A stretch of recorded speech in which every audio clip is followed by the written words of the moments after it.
जय भीम साथियों, जय भीम।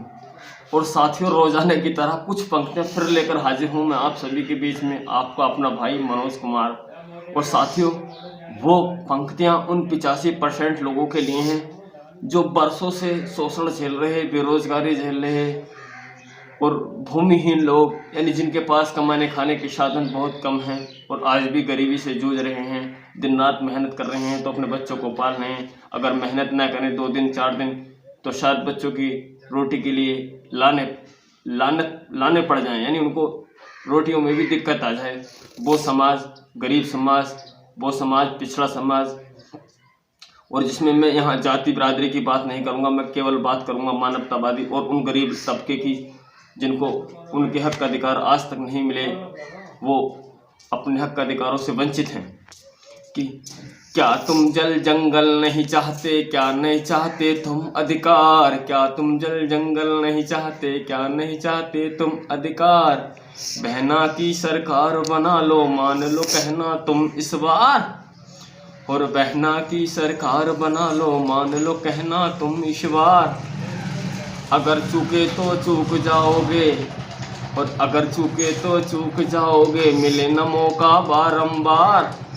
और क्या तुम जल जंगल नहीं चाहते, क्या नहीं चाहते तुम अधिकार। त्यागो पंजा और फूल को, त्यागो पंजा और फूल को, हाथी संग आ जाओ यार। क्या तुम जल जंगल नहीं चाहते, क्या नहीं चाहते तुम अधिकार। और कभी झूठ न बोले बहना, न झूठे उनके व्यवहार। कभी झूठ न बोले बहना, न झूठे उनके व्यवहार। धरा पर वो काम करके दिखाती, थर थर कांपे थानेदार। क्या तुम जल जंगल नहीं चाहते, क्या नहीं चाहते तुम अधिकार। हाथी तो सबका साथी है, और हाथी तो सबका साथी है, हाथी की अच्छी सरकार। और हाथी तो सबका साथी है, हाथी की अच्छी सरकार। नहीं काम को पड़े तलाशना, नौकरियों की हो भरमार। क्या तुम जल जंगल नहीं चाहते, क्या नहीं चाहते तुम अधिकार। सबको ही, सबकी ही सुनवाई है होती, सबको मिलता है रोजगार। 4 बार सरकार चलाकर दिखा दिए अपने संस्कार। क्या तुम जल जंगल नहीं चाहते, क्या नहीं चाहते तुम अधिकार।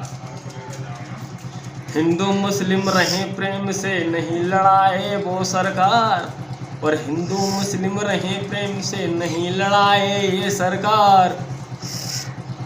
सुरक्षित बहन और रहती बेटी, पैर पसाए, यानी सोए किसान पैर पसार। क्या तुम जल जंगल नहीं चाहते, क्या नहीं चाहते तुम अधिकार। और साथियों, अब जब मैं बता रहा हूँ ईमानदारी से कि देश में जो बताते हैं 15% 20% लोगों का कब्जा है, उनकी सरकार है, और उसी के विषय में कि ये मनुवादी कम आबादी, ये मनुवादी कम आबादी छीन रहे अपने अधिकार। आपस में ये हमें लड़ा कर बना रहे अपनी सरकार। क्या तुम जल जंगल नहीं चाहते, और क्या नहीं चाहते तुम अधिकार। अब तो आंखें खोलो अपनी भूमिहीन और बेरोजगार। अब तो आंखें खोलो अपनी भूमिहीन और बेरोजगार। जात धर्म पर डटे रहे तो हो जाओगे तुम बेकार। जात धर्म पर डटे रहे तो हो जाओगे तुम बेकार। और क्या तुम जल जंगल नहीं चाहते, क्या नहीं चाहते तुम अधिकार। माया फिर से, और माया फिर से, फिर वही माया, अनपढ़ को देगी रोजगार। बनोगे कब तक तुम ओ साथी, सिख ईसाई मुसलमान सरदार। क्या तुम जल जंगल नहीं चाहते, क्या नहीं चाहते तुम अधिकार। और कम सुनना और अधिक समझना, इसको कहते हैं होशियार। 5 किलो राशन ही तो ये कर देगा जीवन बेकार। और क्या तुम जल जंगल नहीं चाहते, क्या नहीं चाहते तुम अधिकार। कि साथियों, इसका मतलब है कि क्या तुम जल जंगल नहीं चाहते? क्या नहीं चाहते तुम अधिकार? कि तुम लोग नहीं चाहते 85% की हमारे बच्चों की नौकरियां लगे, हमारे हर घर से एक अगर छेड़ कर एक बच्चा नौकरी पर जाए, हमारे पास भी ज़मीन जंगल जल हो, हमारी भागीदारी हो हर एक क्षेत्र में, चाहे वह कमाई का क्षेत्र हो या किसी भी प्रकार का क्षेत्र क्यों ना हो, उसमें हमारी साझेदारी हो, हमारी यानी गरीब तबके की सबकी साझेदारी हो, उसमें जाति बिरादरी ना हो। यानी अब तो आंखें खोलो अपनी, यानी अब तो अपनी आंखें खोल लो भूमिहीन और बेरोजगार की। तुम लोग कब तक हिंदू मुसलमान बनते रहोगे? कब तक ऐसे ही दुख उठाते रहोगे? दवाइयों के लिए तरसते रहोगे, बच्चों की पढ़ाई के लिए तरसते रहोगे, लिहाफ गद्दों के लिए तरसते रहोगे कि हमारे पास भी अच्छे अच्छे सुख सुविधाएं हों, हम भी अच्छे सामान अच्छा खाएं, अच्छा पहने, अच्छा ओढ़ें? कि हम लोग कब तक तरसते रहेंगे? कि अब तो अपनी आंखें खोल लो कि बसपा का जो शासनकाल रहा है, बसपा ने अपने शासनकाल के रहते हुए हर एक गरीब को 3 बीघे ज़मीन देने का काम किया, उसके साथ साथ महामाया पेंशन देने का काम किया, उसके साथ साथ वृद्धाओं को यानी बुजुर्गों को पेंशन देने का काम किया। अगर चूके तो चूक जाओगे, यानी इस बार तुम अगर चूक गए तो फिर हमेशा के लिए चूक जाओगे, फिर चुनाव शायद होना मुश्किल हो। कि अगर चूके तो चूक जाओगे, मिले ना मौका बारम्बार, और त्यागो पंजा और फूल को हाथी के संग आ जाओ यार। इसलिए कह रहा हूँ कि बार बार कि त्याग दो ये फूल पंजा, तुम्हारे नहीं हमारे नहीं, ये तो अडानी अंबानी के हैं, अमीर लोगों के हैं, इन्हें हमसे कोई लेना देना नहीं।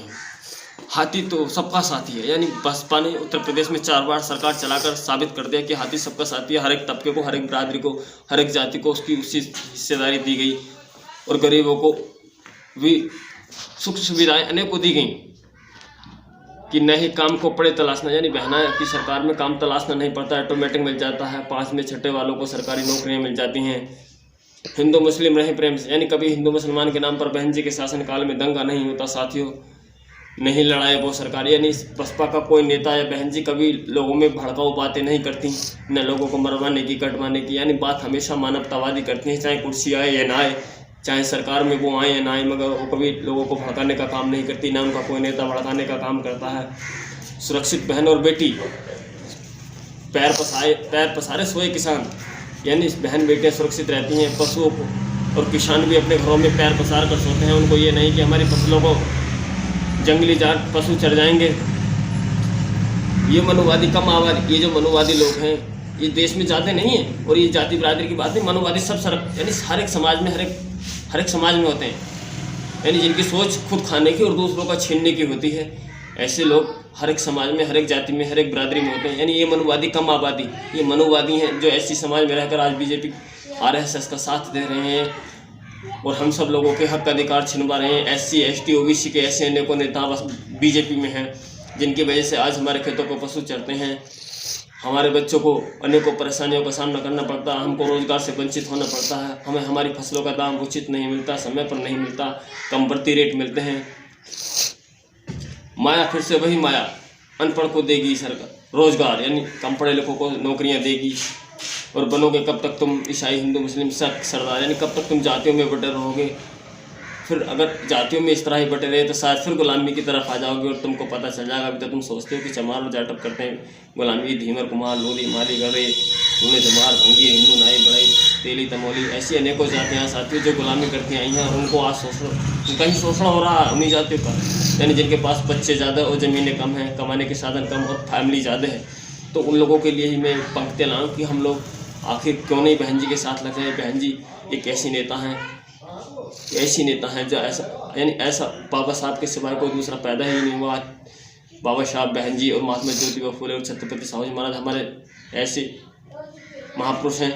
इन्होंने हमेशा, कबीर जी ऐसा पैगाम दिया है कि हम लोग मिलजुल कर चलें और रोजी रोटी के साधन सबको मुहैया कराएं, यानी किसी गरीब को भूखा सोता नहीं देखना चाहते। तो इसीलिए मैं भी आपको यही जगाने का काम कर रहा हूँ पंक्तियों के माध्यम से कि क्यों ना हम पंजे को, फूल को, साइकिल को त्याग कर बसपा के साथ आ जाएं और जहाँ सबको रोजगार, मान सम्मान, दुनिया भर की चीज़ें मुहैया कराई जाती हैं और शेर बकरी एक घर पर पानी पी सकते हैं। और साथियों, आपको मेरी पंक्तियाँ पसंद आई हैं तो कमेंट जरूर करें और वीडियो को लाइक करें। और हाँ, आपने अभी हमारे चैनल को सब्सक्राइब नहीं किया है तो प्लीज़ चैनल को सब्सक्राइब करें ताकि आप आगे भी इस तरह की मज़ेदार कविताएँ सुनते रहें और समाज को जागरूक करते रहें। जय भीम।